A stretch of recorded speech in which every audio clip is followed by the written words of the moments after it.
Capital One Team Preview. New Trinity plus Det Pepito, sapat na ba para lumaban sa PVL on Tour?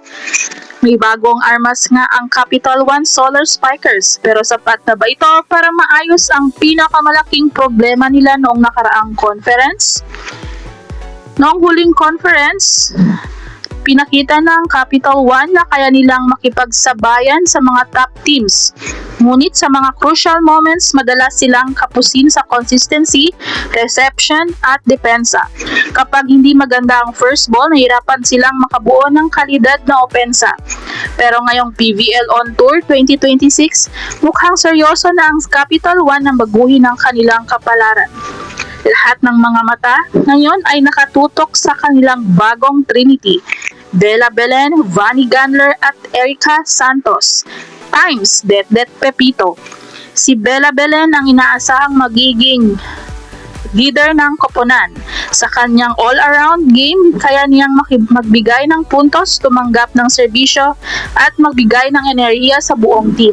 Kasama niya si Vani Gandler, isang explosive scorer at former AFC MVP na kayang bumutas ng kahit matitibay na depensa. Kapag sabay na uminit sina Bella at Vani, tiyak na mahirapan ang kahit anong kalaban. At syempre, nariyan din si Erica Santos, isang aggressive attacker na nagbibigay ng isa pang scoring option. Dahil dito, hindi na basta nakakapag-focus ang depensa ng kalaban sa isang player lamang. Ngunit hindi lamang sa opensa lumakas ang Capital One. Isa sa pinakamalaking dagdag ng koponan ay ang pagdating ni Det Pepito, ang multi-awarded Best Libero ng UAAP. Kilala bilang isa sa pinakamahusay na libero sa bansa. Malaking tulong ang kanyang world-class floor defense, service reception at composure sa likod. Kung noong nakaraang conference ay isa sa pinakamalaking problema ng Capital One ang first ball reception at floor defense, maaring si Det ang maging susi upang maresolba ang kahinaang iyon. Mas magandang reception ang ibig sabihin ay mas maraming kalidad na set at mas maraming pagkakataong makapuntos sina Bella, Vani at Erica. Sa papel, mas balanse na ngayon ang Capital One.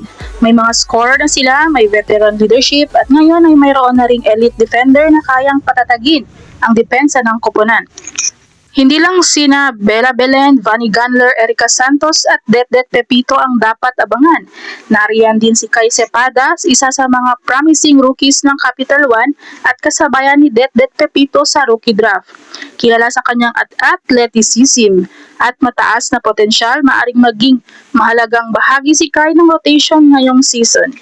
Lakas din sa lalim ng Capital One ang kanilang bench. Nariyan sina Shaya Adorador na may veteran experience at kayang magbigay ng agarang puntos kapag tinawag ang kanyang numero. Kasama rin si Leila Cruz na inaasahang magdagdag ng stability at depensa sa rotation. At syempre si Tricia Genesis na kilala sa kanyang versatility at kakayang magbigay ng energy sa loob ng court. At huwag din palampasin ang isa pang rookie draft ng Capital One na si Kai Cepeda, ang isang promising outside hitter ng Capital. Pero ang tanong, sapat na ba ang mga pagbabagong ito para makipagsabayan sa mga powerhouse team tulad ng Creamline at Chameleons?